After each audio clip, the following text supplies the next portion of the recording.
Fala, seus classificados para a semi da Taça Libertadores da América. Tudo beleza? Beleza caramba, né? Quem tá vivo tá bem pra cacete. Desculpa o palavrão, não tem como segurar. Botafogo classificado, semifinalista.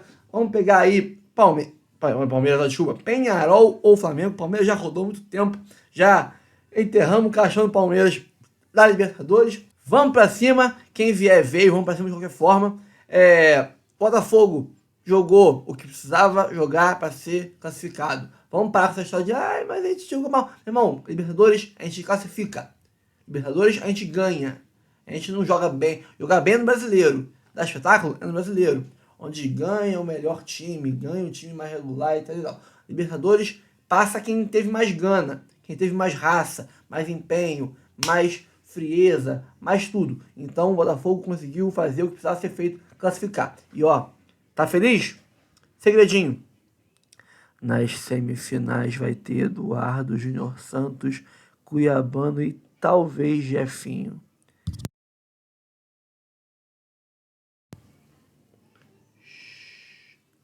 Conta pra ninguém não, tá? Nosso segredinho. Se já tá bom, irmão, imagina na semi. Vamos pra cima e curta, comente, compartilhe, se inscreva no canal, ative o sininho para receber avisos de todos os conteúdos. E hoje vai ter conteúdo, tá? Vai ter muito conteúdo hoje.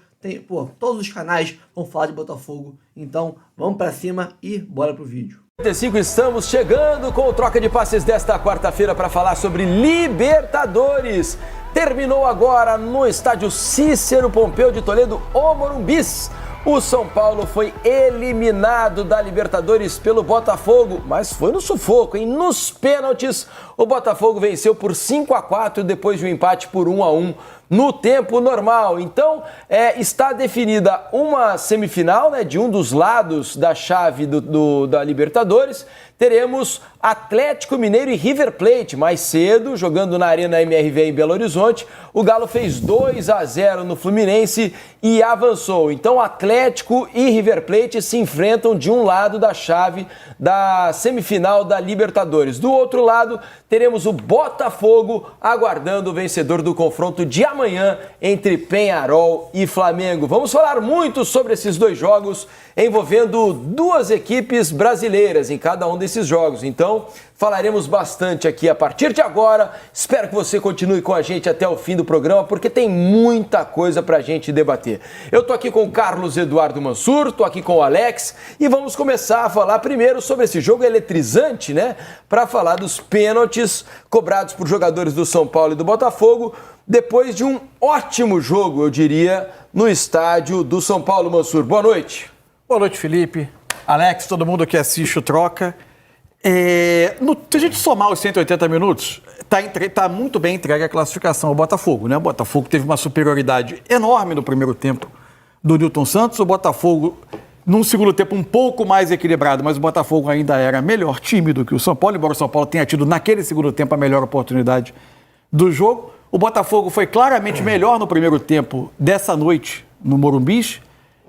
E o São Paulo foi bastante superior no segundo tempo, na minha opinião. Se você somar isso tudo, a classificação está bem entregue. Agora, é curioso pesar também, e o futebol escreve essas histórias, que no jogo de hoje, pelo menos as 3 melhores oportunidades do jogo foram do São Paulo, né? O Botafogo sai na frente, o São Paulo tem o pênalti, o São Paulo tem boas chances, especialmente no segundo tempo, e acaba não conseguindo converter.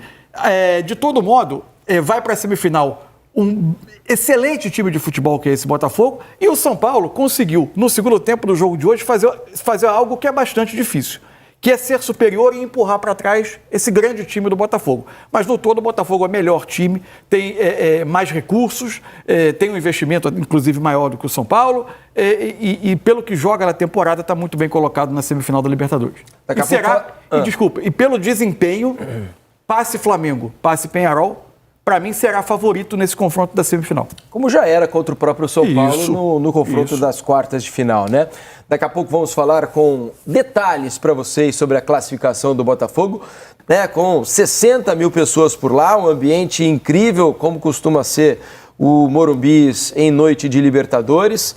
Mas no primeiro tempo, surpreendeu ou imaginava um jogo mais equilibrado. Embora, né, se a gente fosse conversar aqui, conversamos ontem a respeito disso, eu imaginava um Botafogo, mesmo jogando no Morumbis, dominante em relação ao São Paulo, mas não imaginava a dominância, né, o domínio, né, dominância não, o domínio que o Botafogo teve, o tamanho do domínio que o Botafogo teve na primeira etapa. Achei que o São Paulo fosse conseguir jogar mais bola a ponto de o Zubeldia mexer no time com 35 minutos do primeiro tempo, né, Mansur? Isso.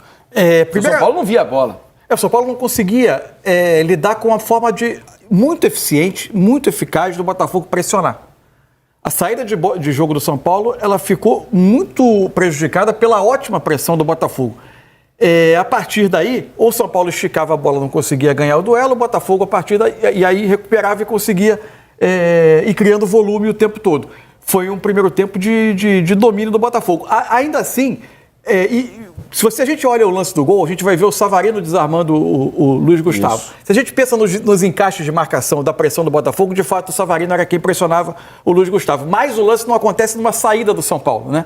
Numa pressão de saída. É um chute longo do Botafogo, a bola cai com o Luiz Gustavo e aí... domina no peito e acaba perdendo um pouco do controle a ponto do Savarino roubar. Isso, né, a partir do domínio do Luiz Gustavo, a bola escapa e o Savarino consegue roubar. De todo modo, o Zubeldia percebe que precisava fazer uma intervenção no jogo, né?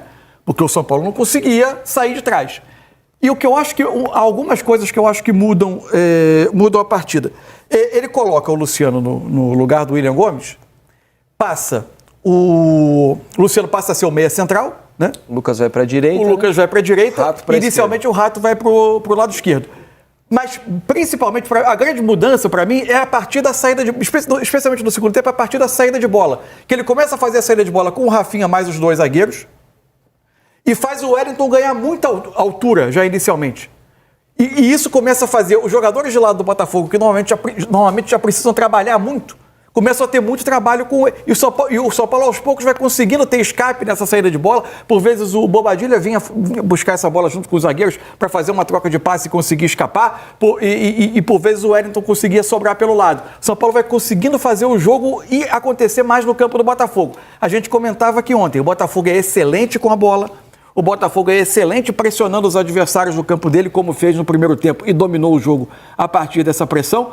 Mas o Botafogo é um time menos bom, entre aspas, quando ele precisa defender perto da sua área. E aí o São Paulo teve algumas das melhores oportunidades, muitas delas por vezes a partir de cruzamento, a partir de muita entrega também. Um jogo do São Paulo do segundo tempo de muita entrega, de tentativa de desarme e ataque rápido. E o São Paulo consegue fazer algo que é muito difícil da gente ver, que é colocar o Botafogo um pouco mais para trás. Tanto que o Botafogo começa a ter muito mais saída com chute longo, porque o São Paulo também se predispõe a pressionar mais. Quando encontra o gol com o Calleri, não dá para dizer que para os 90 minutos dessa noite era um lance que era um placar que não contava o jogo. Mas nos pênaltis eu acho que a classificação do Botafogo para os 180 minutos ela está justa. E tem alguns detalhes, né, a respeito do jogo que eu acho que tem talvez interferência direta no resultado, né? Para mim, por exemplo, Alex, me chamou muito a atenção a queda física do Botafogo, né? O Botafogo, que foi muito dominante na primeira etapa, tem a impressão de que não conseguiu fisicamente sustentar o jogo da segunda parte, né? O Botafogo deixou de pressionar muito lá no campo de ataque, não conseguiu mais vencer duelos como vencia no primeiro tempo. E tem um detalhe, o gol do São Paulo acontece da maneira mais previsível que a gente podia imaginar, né? Cruzamento e gol do Calleri. O São Paulo tentou muito isso ao longo do jogo, sem sucesso. Até que há uma substituição do Botafogo. Vocês podem me dizer aqui se vocês acham que há uma interferência nisso ou não. Quando o Arthur Jorge tira o Barbosa, que já tinha um cartão amarelo, né? E coloca o Adrielson. E depois dessa saída, coincidentemente ou não, o Calleri consegue, na sua primeira vitória pelo alto, meter a bola na rede, Bastos, né? No lance, quem está no lance é o Bastos. Sim, exatamente. Mas é por isso que eu queria entender se vocês acham que é apenas uma coincidência, né? Porque o Barbosa ele é um exímio cabeceador, né? Isso. Assim como o Calleri. E vinha levando vantagem, né? Porque normalmente era ele quem estava disputando essa bola com o Calleri. O Felipe, mas hoje o Calleri acabou vencendo ali depois da saída dele. Você traz uma característica que a gente falou. Não tem nada de demérito pela melhora do São Paulo, mas é óbvio que de uma maneira estranha assim, eu falo pelo que o Botafogo vem produzindo essa parte física, eu também é algo que não pode deixar passar. Fisicamente, eles realmente perderam um pouco de energia. E isso ficou perceptível. Aí vem essa questão. A troca, tomou o gol por causa da troca? O Barbosa, que foi super bem, que tipo de bolas que vieram quando o Barbosa estava lá? Lógico que ele tem uma estatura maior. O Botafogo, enquanto teve gás, ele protegeu muito essa questão do portador da bola. Então não era um cruzamento tão livre para chegar naquela área tão da maneira que foi. Então, às vezes, comparar só a questão da troca, eu acho que ela vai além nesse sentido. Então, o jogo fluiu muito mais, porque também o Botafogo não conseguiu seguir com aquele ritmo dele, nem para atacar e nem para marcar. Ele ficou muito exposto. Isso é uma característica, sim. E, óbvio, que o São Paulo se aproveitou. Aí a diferença que a gente falava da questão de decidir em casa. Né? Lógico que é melhor, tem esse gás a mais porque a torcida te empurra, tem uma necessidade, uma obrigação. O São Paulo entrou com o pé no freio, com aquela... peraí, vamos nos encaixar. E o primeiro tempo ele teve essa dificuldade. E no segundo tempo, estranhamente, realmente o Botafogo, eu achei que ele caiu de produção, mas o gol eu não colocaria somente na conta, né? Mas eu acho que a liberdade até que o São Paulo teve nessas transições que o Botafogo não conseguiu seguir. Tem uma curiosidade no lance do gol do Botafogo, do São Paulo. Naquela altura já estava em campo o André Silva. Isso. O Michel Araújo... Ele quem cruza a bola, inclusive, pro gol. Então, o Michel Araújo era o lateral esquerdo. Os dois entraram juntos. O Michel Araújo tem uma característica de um meia, né? Sim. Que, por vezes, já jogou até como meia ponta pelo lado esquerdo muitas vezes. A minha impressão era que aquilo ali era uma última cartada do Zubeldia para ter um jogador mais ofensivo pelo lado esquerdo e ter dois jogadores de estatura na área. Não o André Silva fazer o cruzamento. Só que o que acontece? O Botafogo, numa saída de bola, porque a essa altura o São Paulo já tentava pressionar, mas não tinha muito a perder no jogo, faz uma bola longa, ela cai, a segunda bola cai no pé do Matheus Martins, que em tese era o jogador do lado direito, quem faria a recomposição pelo lado esquerdo, mas ele estava mais pelo centro para ganhar essa segunda bola, ele perde o domínio, aí a bola é esticada direto no André Silva. E aí o André Silva faz o cruzamento para o Calério. Perfeito, por sinal, O cruzamento sai perfeito. E outra Eu imagino que o plano era o André Silva estar na área junto com o Calério, mas por uma circunstância ele estava fazendo o cruzamento. E para você ver, dentro de uma característica, a gente falava, normalmente, o Botafogo ele chega com 5, 6 na área quando ele está atacando. O São Paulo, desde o primeiro tempo, tudo muito espaçado, com Só o Calé em muitos momentos. Depois ele ganha a companhia do Luciano. É lógico que tem uma falha ali de deixar ele subir tão sozinho daquele jeito para um cruzamento maravilhoso. Você tem que estar sempre perto do atacante. Isso é um fato, ainda mais um cara do tamanho do Calé. Só que tinha o quê? Tinha acho que só ele na área naquele momento. Então era um cruzamento, para o momento de pressão, você fala assim, poxa vida, não seria nem ideal, porque era o André que estava cruzando e só o Calé lá dentro. Então teve esse espaçozinho que ele soube aproveitar. Vamos continuar falando daqui a pouquinho sobre o jogo, porque Paulo César de Oliveira já está com a gente aqui pra gente. Ele achou que não vinha hoje. Vai ter que trabalhar o seu PC aqui, porque houve lances em que a gente tem, né, dúvidas sobre a marcação do árbitro, né? E o PC está aqui para conversar com a gente. PC, tudo bem, PC? Boa noite, meu amigo.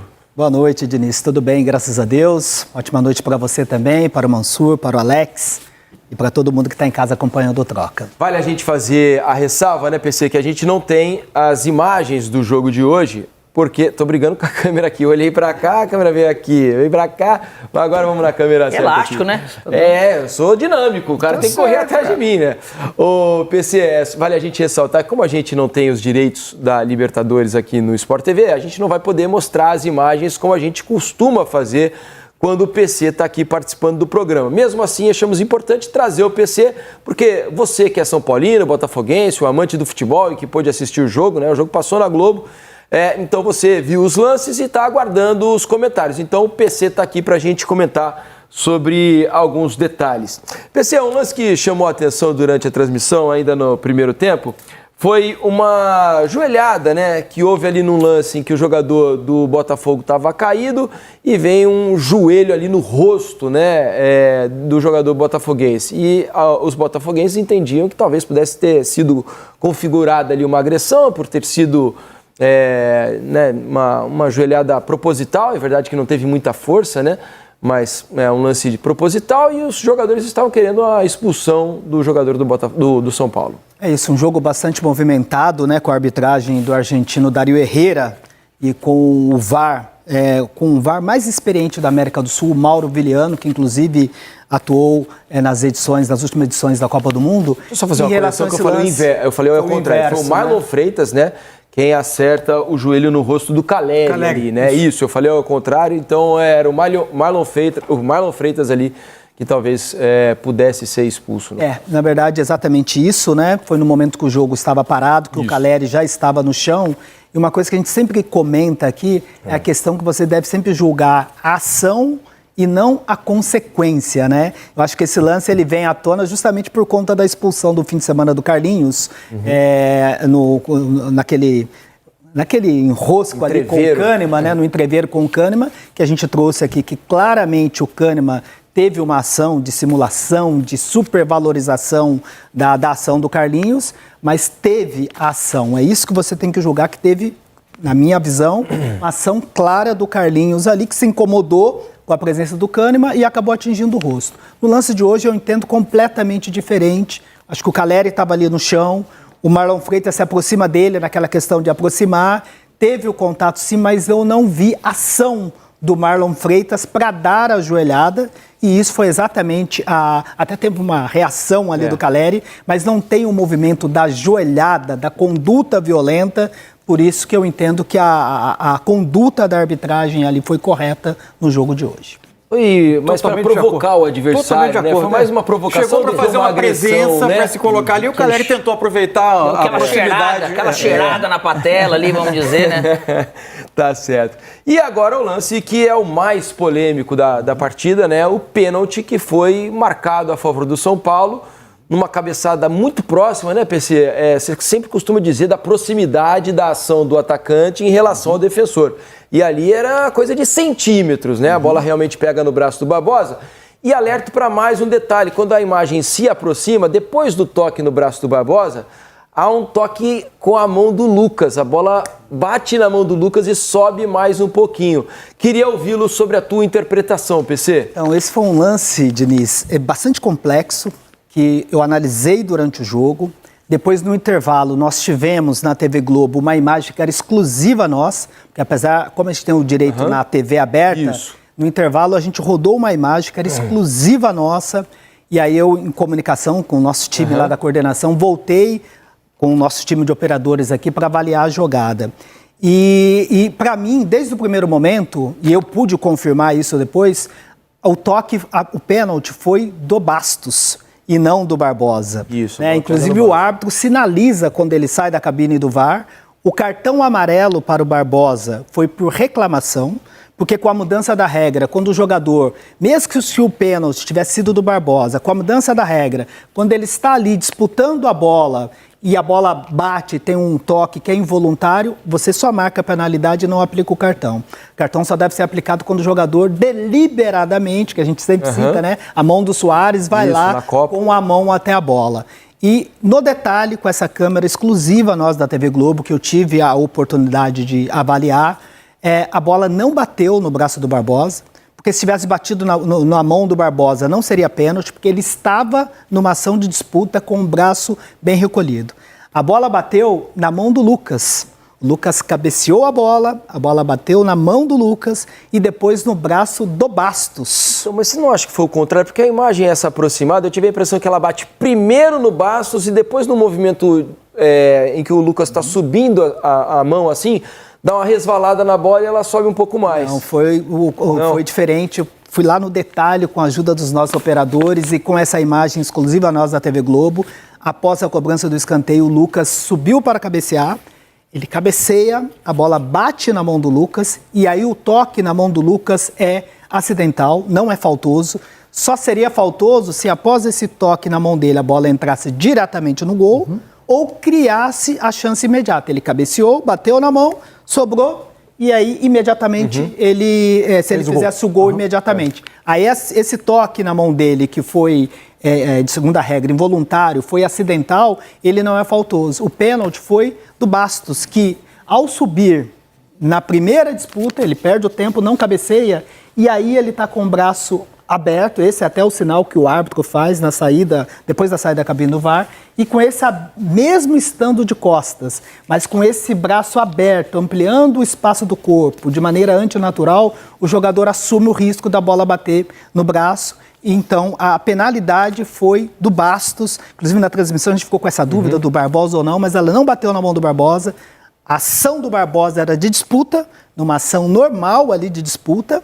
Se tivesse batido na mão dele, não seria pênalti, até porque ele está com o braço abaixado ali, disputando o espaço com o Lucas, mas o pênalti foi do Bastos, que estava com o braço aberto, ampliando o braço, né, mesmo de costas, mas ampliando o espaço de maneira antinatural. E aí o jogador, nessa posição, ele assume o risco, por isso foi marcado o pênalti. Inclusive, o Cruzeiro teve um pênalti muito parecido contra o Juventude, um pênalti do Gabriel Inocêncio, uma bola que é cruzada no segundo pau que o Lautaro cabeceia.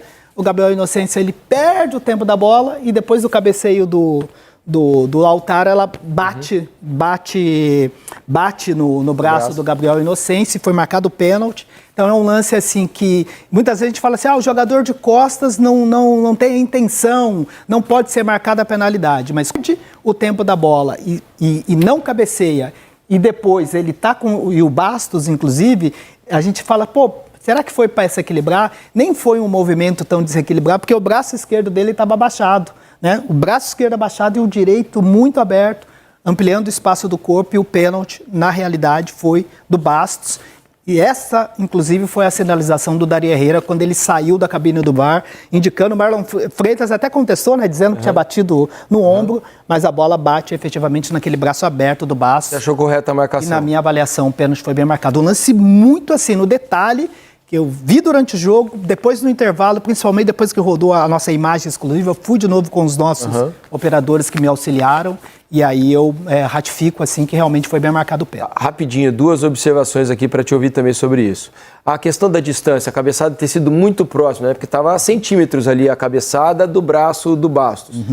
Não tem interferência? E outra, você não achou que a posição do Bastos era uma posição natural de quem estava subindo para cabecear? É uma boa, ótima observação. Quando se o Bastos ele está mais próximo e está tentando disputar a bola, mas o braço não está ampliando de maneira antinatural. O braço está numa posição natural, ele está disputando, procurando espaço aqui com o adversário, ok. Mas a partir do momento que ele não cabeceia, que a bola já passou, e aí com esse braço completamente aberto, aí sim, mesmo com a distância curta, mas a posição dele muito ampliada, ele está assumindo o risco da bola bater. Por isso foi marcada a penalidade, que na minha avaliação foi correta. O lance assim, que até demorou, a checagem foi demorada, porque ele vai buscar o detalhe ali, se aquela mão é do Lucas, se a mão é do Barbosa. Inclusive teve essa dúvida. Acho que o VAR também deve ter analisado como tocou na mão do Lucas, ele passa a ter uma avaliação, mas o toque na mão do Lucas é acidental, porque ele mesmo que cabeceou a bola, né? Então, a partir do momento que ele cabeceia, tem esse toque acidental, e aí vai no Bastos, que já tinha ficado na primeira disputa por ter perdido o tempo da bola, e aí já quem estava na ação de disputa com mais proximidade era o Barbosa, que não tocou na mão dele. Aí o Bastos, a partir do momento que ele está com esse braço muito aberto, ampliando o espaço, ele passa a assumir o risco. E aí, na minha avaliação, o pênalti foi Prometo que é para fechar mesmo. Você acha que era lance para o VAR chamar? Independentemente, não é uma questão interpretativa, o VAR fez certo de chamar. Para mim, fez certo de chamar, porque tem esse conceito dessa ampliação do braço muito aberto e numa posição que o árbitro em campo certamente não viu, né? A Conmebol sempre divulga os áudios e amanhã a gente vai poder avaliar até com um pouco mais de precisão, mas certamente no campo de jogo, se com várias repetições a gente teve dificuldade para buscar todos esses detalhes, no campo, certamente o Dari Herrera não deve ter percebido. Inclusive, a própria transmissão, ela vai para o segundo lance, que foi o cabeceio do Luiz Henrique, né? Que estava com a mão muito próxima. O próprio diretor de imagem ali não sabia o que estava sendo checado, porque ele foi mostrar o segundo momento, quando o Luiz Henrique cabeceia a bola. Então, e certamente a participação do VAR para mim é correta, porque o campo dificilmente deve ter visto com esses detalhes. E aí, a partir do momento que o campo não tem uma narrativa, e eu acho que o áudio deve ficar claro sobre isso, que não vai ter uma narrativa condizente com a imagem que o VAR está vendo, aí sim é lance para a participação do VAR. Maravilha, então, PC. Obrigado pelos esclarecimentos aqui no Troca. Maravilha, boa sequência. Valeu, até amanhã. É isso aí. Trouxemos então Paulo César de Oliveira com opinião sobre a arbitragem nesse jogo do Morumbis, onde o Botafogo se classificou nos pênaltis contra o São Paulo.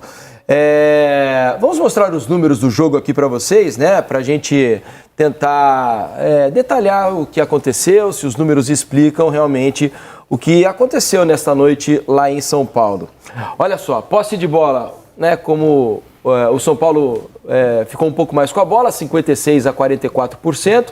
As finalizações, 18 do São Paulo, 9 do Botafogo. No alvo, 3 do São Paulo, 1 do Botafogo. 4-3 em escanteios para o São Paulo. As faltas, 11 cometidas pelo São Paulo, 15 pelo Botafogo. Impedimentos, 1 do São Paulo, 0 do Botafogo. E o mapa de calor, né, mostra o quanto o Botafogo utilizou as laterais do campo. O São Paulo, ao contrário, tentou congestionar bastante o meio campo, né? É só destacando que aí, como a gente tem um resumo do que é o jogo, né? A posse de bola do São Paulo bate bem acima de 60% na segunda parte, né? E o número de finalizações também. O São Paulo tem 13 das finalizações dele no jogo na segunda etapa. É isso aí. Você acha que os números traduzem bem o que foi o jogo, Alex? O São Paulo teve o dobro de finalizações. O tempo, e principalmente por causa de estar perdendo, eu acho que às vezes o São Paulo demorou para se encontrar, mas às vezes até pela ideia que ele criou e construiu para o jogo, mas ele fez por onde vencer. E aí está um alerta realmente para o Botafogo, que naturalmente passando. Se ele não tivesse passado, um alerta de falar, poxa vida, por que a gente abriu mão tanto assim, né? Mas eu acho que reflete bem, sim. O quanto teve interferência a atitude do Zubeldia? Deixa eu mostrar só a segunda página aqui, né, antes da gente continuar o papo, para a gente terminar as nossas estatísticas aqui. Ó. São Paulo trocou 421 passes contra 306 do Botafogo. A precisão é que foi baixa dos dois times, né, especialmente no primeiro tempo do São Paulo, que não conseguiu trocar 3 passes seguidos, né, praticamente. Né, a precisão melhora com a segunda etapa, 85%. O Botafogo, no segundo tempo, foi quem não conseguiu trocar muitos passes, ficar com a bola. E teve apenas 77% diminuiu bem de o percentual do Botafogo no segundo tempo. Né? Desarmes, 14 do São Paulo, 17 do Botafogo. Cartões amarelos, né? Tivemos 7 no jogo, 4 do São Paulo e 3 do Botafogo. 2 cartões vermelhos para jogadores que estavam já no banco de reservas, o Rafinha e o Gatito. Só um detalhe, assim, o futebol, ele... sempre tem uma discussão, né? O futebol vai mudando, vai evoluindo. Qual é a próxima fronteira, né? Hoje em dia tem muito do domínio dos dados, da informação. Estava revendo as anotações aqui. Nos pênaltis, o John acerta todos os lados. Não é que ele acerta porque ele olha o batedor e ele acerta. Tudo, provavelmente. Né? Claramente tem uma ciência ali. Ele tinha uma garrafa ali, e na garrafa ele de água... olhou no campo. Na garrafa de água havia uma cola. Uma cola. Só que mesmo assim, da garrafa, a gente pode perceber que também é muito perceptivo além dos dados. Mas ele tem isso para amparar. Ele tem um ponto de partida. Isso, mas tem aquela leitura do atleta que vai bater. É impressionante como tem goleiros que parece que tem um pouco mais nessa hora. Juntando você sabe que estava até conversando com um amigo aqui que me mandou esse detalhe, o Perna. Ele chamou a atenção por uma coisa que eu não tinha prestado atenção nas cobranças dos pênaltis. Ele é perna pra caramba. Que todos os pênaltis, com exceção do pênalti cobrado pelo...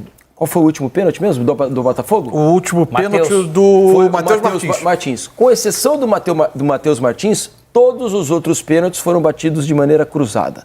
O canhoto o jogador de pé direito bate no canto direito do goleiro, o canhoto no canto esquerdo do goleiro. Exatamente. Percentualmente, se a gente for pegar, costuma ser assim, né, Alex? Mas chama atenção o fato de ou os pênaltis foram cobrados no meio, né, no caso do Caleri, que acertou o travessão, ou foram batidos de maneira cruzada. Fala-se de uma tendência, às vezes, né, assim, isso depende muito de batedor, porque...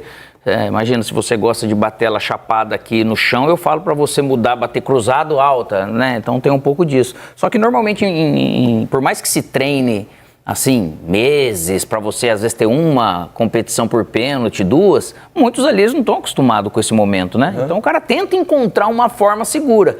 Só que esse cara que não está acostumado, esse tempo que ele percorre, ele fala, vixe, será que eu mudo ou não mudo? Então pinta muita dúvida, mas os dados, na verdade, da maneira que foram os números nesse jogo especificamente, acaba trazendo realmente algo que historicamente a gente fala, o pênalti mais seguro é o cruzado, mas é difícil falar. Porque O Hulk não bateu cruzado, mas ele mostrou aonde ele bateu, e ele é acostumado a bater em lugares diferentes, mas ele mostrou muito e o Fábio foi bem. Né, Alex? E é batedor. Pra gente fechar nessa primeira parte aqui, essa primeira análise de São Paulo e Botafogo, o quanto teve influência e o quanto vocês acham que o Zubeldia foi corajoso e possa ter acertado ou não na substituição do William Gomes, né? Porque assim, se a gente pensar o que estava sendo o jogo até ali, né, e o Botafogo estava amassando o São Paulo naquele momento, mas se a gente pensar no que foi o jogo, é verdade que ele não estava sendo muito eficiente, não estava acertando muito, mas estava tentando, estava aparecendo, estava tentando jogar. O único chute a gol do São Paulo até ali os 30, 35 havia sido do William Gomes, né? Ao mesmo tempo, do outro lado, a gente tinha o Rato, que não estava conseguindo sequer participar do jogo, né? E o Zubeldia opta naquele momento por tirar o menino, né, menos experiente, manter a experiência do Rato e colocar o Luciano, né? Que a entrada do Luciano deu certo, acho que é inegável, né? Sim. Porque o São Paulo, embora ali no primeiro tempo tenha tido muita dificuldade mesmo no final do jogo, tenha conseguido o pênalti, é verdade, mas não conseguiu criar absolutamente nada. Na segunda etapa, com o Luciano em campo, o São Paulo melhora muito o desempenho. Tem uma coisa que passou a acontecer, não sei se isso vai explicar tudo. A gente tem como colocar o campinho? Tem. Vamos colocar o campinho aqui pra gente... que dê até a visualização para quem tá em casa. Esses círculos que eu fiz aí são em tese o time do São Paulo, tá? Como a gente não consegue colocar os jogadores. Como é que o Botafogo pressionava no jogo?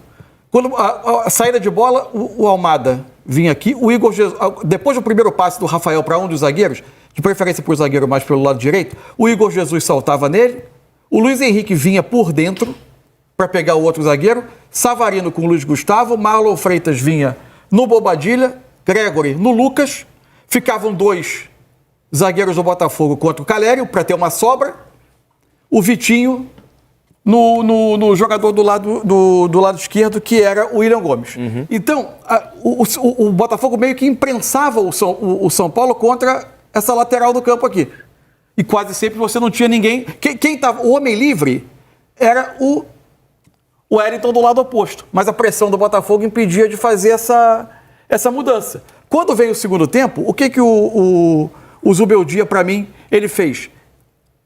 Ele, ao permitir que o Wellington comece a ocupar essa zona um pouco mais alta do campo por aqui, ele traz o Wellington Rato, que passa a ser o homem da esquerda, para dentro, para criar 2 jogadores em cima do Gregory, já que os 2 meias do Botafogo estavam saltando para pressionar os volantes, e criava uma saída com o Wellington e o São Paulo conseguia ganhar campo. Então, acho que a mexida, ela tem... Primeiro, acho que o William Gomes tinha sentido um pouco o início do jogo. Acho que o Zubeldia deve ter identificado algo que talvez ele entendeu que o menino, por ser jovem, então não ia conseguir dar a resposta. Mas ao mesmo tempo, tentou criar uma alternativa. Ninguém estava acertando. Não. Não era só o William Gomes naquele momento, né? Ele criou o jogador, botou o Luciano, que é um jogador que cria muito perigo aquela na entrada da área, podia ser um pouco mais de companhia, o Calério e dar um pouco mais de presença ofensiva. E foi de fato, né? E acabou funcionando. Assim, logo de cara, eu não vi efeito nesse sentido. Primeiro tem que entender o porquê que ele fez isso. Não mudou, de certa forma, Veio mais no segundo tempo a mudança. A mudança veio. Mas daí que tá o detalhe. Muito disso que você explicou, às vezes não é nem pela mudança. O Botafogo perdeu energia e perdeu a capacidade de pressionar a bola. Isso aconteceu muito. Né? Então isso aí realmente facilitou pro São Paulo, né, jogar desse jeito. O menino, eu acho que ele realmente, nesse sentido, ele não tem culpa. Porque ele era um cara aberto, ou de um lado ou do outro, e o Lucas estava por dentro. Só que o Lucas não pegou na bola. Se fosse ver para tirar... Era para tirar mais o Lucas, então, que não participava. Só que ele quis colocar o Lucas aqui aberto, colocar o Luciano, que ele tem essa questão de participar do jogo diferente do Lucas, né? Então ele ocupa aquele espaço. O Botafogo conseguia pesar nos 2 zagueiros praticamente do São Paulo, que estava tendo dificuldade. E o Calério, ele ficava entregue aos 2. Então não tinha, era muito espaçado. Então não foi, eu não acredito que foi até, de repente, porque o menino sentiu ou não. O São Paulo sentiu muito o primeiro tempo. O São Paulo não se encontrou. Muito. Então não potencializou ninguém. Então naquele momento que ele colocou, falar assim, poxa, o São Paulo teve uma mudança, uma melhora instantânea. Eu acho que não. Eu acho que até colocar, que foi o William, pudesse ter sido outro.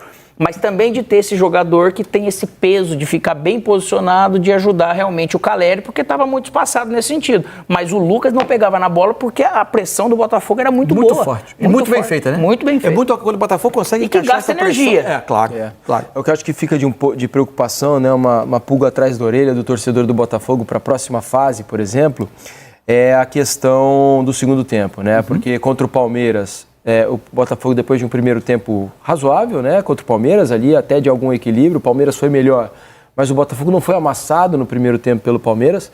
No segundo houve um amasso, né? Do Palmeiras para cima do Botafogo e por muito pouco mesmo, né? Porque por um detalhe de um impedimento, o Palmeiras não avançou. Mas a parte final do jogo, né? O Botafogo faz 2-0 no segundo tempo. Isso, o primeiro tempo acaba 0-0. Isso. E aí o Palmeiras consegue pressionar o Botafogo. Eu acho que teve um pouco também do efeito. Quase, né? Conseguir mas, assim, levar o jogo para os pênaltis. Aí eu acho que tem a questão física, eu acho que tem questões táticas, mas eu acho que esses jogos de mata-mata de Copa, ainda mais quando são... Perfeito, o Botafogo é o melhor time para mim do Brasil, mas o São Paulo é um time com jogadores de nível, o Palmeiras é um time com jogadores de nível. Então, nesse tipo de jogo, o componente mental, emocional, o acontecimento de um gol, ainda mais quando você está decidindo na casa do adversário, ele também muda demais o jogo, né? Então, naquele jogo, o primeiro gol do Palmeiras, ele cria uma atmosfera. E como a gente... E isso, o jogador de futebol, eu acho, o Alex pode falar melhor, assim. Como ele já viu o Palmeiras dar a volta tantas vezes naquele estádio, ele sofre o primeiro gol, a tendência é você se retrair. Né? Ou se retrair, defender mais aquele resultado. E pela, assim, Botafogo atrás desse primeiro título, tudo gera uma desconfiança. Só que se a gente for colocar, lógico, o fato de decidir fora, mas se pegar todos esses jogos, quem que foi o melhor mandante, se for ver, quase disparado, o Botafogo. Então jogar fora realmente... Mais dominante, né, em relação aos adversários. Fica mais difícil. Porém, o Botafogo tem que lidar com essa conquista que outros times que não tinham carregam um peso, sim, gigantesco.